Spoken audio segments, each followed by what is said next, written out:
अस्सलाम वालेकुम। इसराइल ने बफर जोन के नाम पर अपने पड़ोसी मुल्कों के इलाकों पर कब्जा करने का फैसला कर लिया है। इसराइल की सरहदें 5 मुल्कों से मिलती हैं और उन मुल्कों के अंदर दरअंदाजी करके इसराइल प्लान कर रहा है कि वहां पर बफर जोन्स बनाए जाएं। इन बफर जोन्स का मकसद यह है कि इसराइल अपने दिफा को मजबूत बनाना चाहता है। कल इजलास हुआ इसराइल के अंदर एक आला सतह का, जिसमें फैसला किया गया कि इसराइल, जिसके ऑलरेडी 3 मुल्कों के साथ बफर जोन्स बन चुके हैं, यानी गजा के साथ उसका बफर जोन एग्जिस्ट करता है, शाम के अंदर एग्जिस्ट करता है, इसके अलावा लबनान के साथ भी उसने बफर जोन बना लिया है, उर्दन और मिस्र अभी बाकी है। तो प्लान ऐसा लग रहा है कि इसराइल आने वाले दिनों में बफर जोन के क्याम के लिए उर्दन और मिस्र पर भी हमला करने की प्लानिंग कर रहा है। और इस जानिब एक आला सतह के इजलास के अंदर फैसला हो गया है और बहुत कुछ अरसे के अंदर ये आपको अमली तौर पर शायद नजर भी आना शुरू हो जाएगा। मैं हूं खुर्रम कलीम और आप देख रहे हैं 24 डिजिटल। इसराइल की सरहदें 5 मुल्कों के साथ मिलती हैं और इसराइल ने एक आला सतह के इजलास में फैसला किया है, जिसमें उनकी अस्करी और सियासी क़यादत मौजूद थी और वहां पे उनके जो चीफ ऑफ जनरल स्टाफ ने ये ब्रीफिंग दी। उन्होंने बताया कि हम प्लान कर रहे हैं कि हम अपने पड़ोसी ममालिक के अंदर बफर जोन्स बनाएंगे।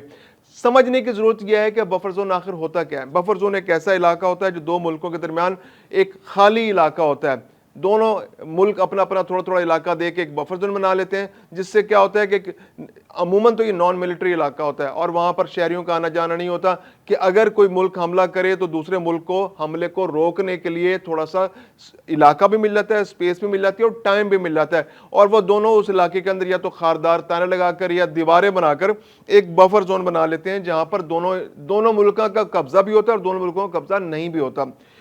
ये तो एक इंटरनेशनल आम सूरत हाल है। इस वक्त दुनिया के अंदर 3-4 ऐसी मिसालें मौजूद हैं, जैसे शुमाली कोरिया और जनूबी कोरिया के दरमियान बफर जोन मौजूद है। एक नॉन मिलिट्री इलाका है जिसके अंदर दोनों मुल्कों के लोग या फौजी आते जाते नहीं है और वहां पर एक सिक्योरिटी एक बफर जोन बन गया दोनों मुल्कों के दरमियान, जहां पर अमन के साथ दोनों मुल्क रह सकते हैं। इसके अलावा कब्रस, जहां पर तुर्की और यूनान का झगड़ा है, तो कब्रस के अंदर भी ऐसे ही एक ग्रीन लाइन बनाई गई है, एक बफर जोन बनाया गया है, जहां पर दोनों मुल्कों की अफवाज नहीं आती जाती और लोग भी आते जाते नहीं है, जिसके बाद दोनों इलाके जो हैं वो अमन के साथ वहां रह रहे हैं। इसके अलावा एलओसी की मिसाल दी जाती है, लेकिन एलओसी जो है उस तरह से बफर जोन नहीं है। एलओसी तो एक सीज फायर लाइन है।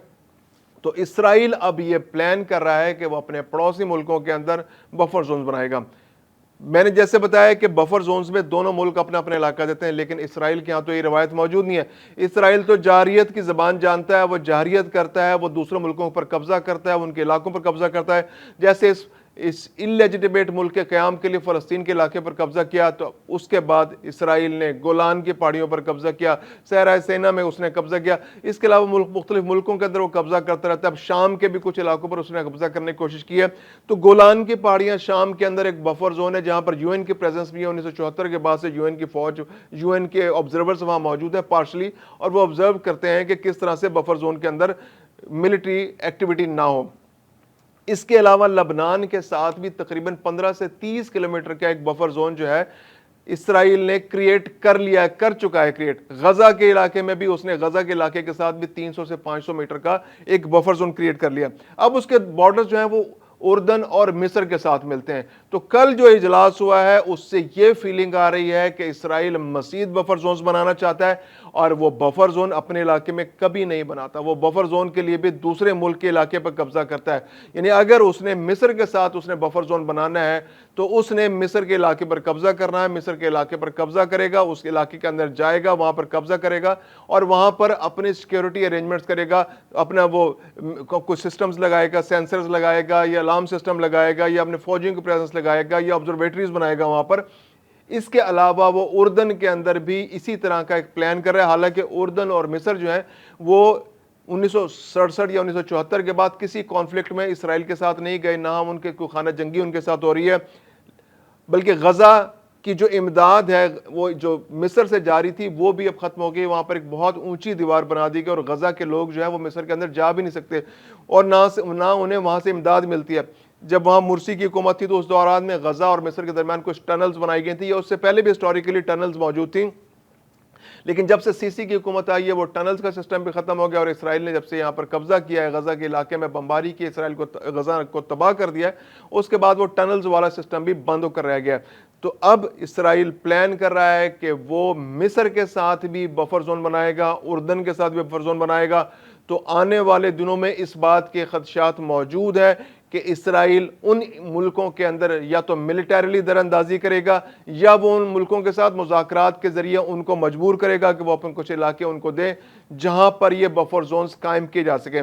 تو یہ بیسیکلی اسرائیل کی جو ایکسپینشن کی جو اس کی پالیسی ہے اس کی جانب ایک اور قدم ہے، اس کو لیجٹمائز کرنا چاہتا ہے، اور وہ آہستہ آہستہ ایک بہانہ تلاش کر رہا ہے کہ وہ اسٹیبلٹی کے نام پر، وہ استحکام کے نام پر، وہ امن کے نام پر ان اپنے پڑوسی ملکوں کے اندر مزید قبضہ زیادہ سے زیادہ کر سکے۔ شام کے ساتھ وہ باقاعدہ جنگ میں آ چکا ہے، شام کے جو صدارتی محل پر اس نے حملہ کیا، اس کے دفاعی عمارتوں پر حملہ کیا، اس کے وزارت دفاع کی بلڈنگ پر اس نے حملہ کیا۔ تو وہاں تو باقاعدہ ایک جنگ کی صورت یہ ہے، چونکہ شام کی فوجیں بہت کمزور ہیں، اندرونی خانہ جنگی نے ان کو تباہ کر کے رکھ دیا ہے، اور اس کے علاوہ پچھلے 20-25 سال سے جو خانہ جنگی ہو رہی ہے، تو اب اس کے پاس اسلحے کی سپلائی بھی اس طرح سے نہیں ہے کہ وہ اسرائیل کی افواج کا اس وقت اس کا جواب دے سکے۔ تو یہ اسرائیل اس موقع کا بھرپور فائدہ اٹھا رہا ہے، اور اس نے گولان کی پہاڑیوں پر بھی اپنا قبضہ مضبوط بنا لیا ہے۔ پھر جو اس کے علاوہ جو اس نے دروز کے لوگوں کی سپورٹ حاصل کرنے کے لیے وہاں پر جو سویت کا پروونس ہے اس کے اندر بھی اپنے ایک پریزنس بنانے کی کوشش کر رہا ہے، اور وہاں پر بھی اس نے ایک یہ بفر زون والا ایک سٹیٹس بنا لیا ہے۔ اس کے علاوہ غزہ پر تو اس کا قبضہ پہلے مکمل ہے۔ ویسٹ بینک کے اندر تو پولیسنگ کی ساری تقریباً جو ہے وہ اسرائیل کر رہا ہے، یعنی کہ اندر اس کی فوجیں بھی اندر جاتی ہیں، اس کے پولیس بھی اندر جاتی ہے، وہاں اس کا ٹوٹل کنٹرول ہے۔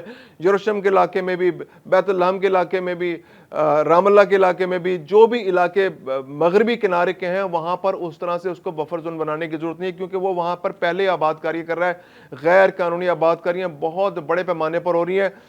اپیرنٹلی تو نقشے پر مغربی کنارے کا بہت بڑا علاقہ فلسطین کے قبضے میں نظر آتا ہے، لیکن ایکچولی پوزیشن یہ ہے شاید 15 سے 20% علاقہ ایسا ہے اس مغربی کنارے کے اندر جہاں پر فلسطینیوں کا کنٹرول ہے، باقی تمام کے تمام علاقے پر اسرائیل کا کنٹرول ہے، اور اسرائیل اپنے کنٹرول کو مزید مضبوط سے مضبوط بناتا جا رہا ہے، اور وہاں سے لوگوں کو پش کیا جا رہا ہے۔ اور جیسے ہی غزہ کی جنگ ختم ہوتی ہے تو اس کے بعد شدید خدشات موجود ہیں کہ اسرائیل اسی طرح کا ایک آپریشن مغربی کنارے پر بھی لانچ کر سکتا ہے، اور مغربی کنارے کے لوگوں کو بھی مجبور کر سکتا ہے کہ وہ علاقے کو چھوڑ کے چلے جائیں۔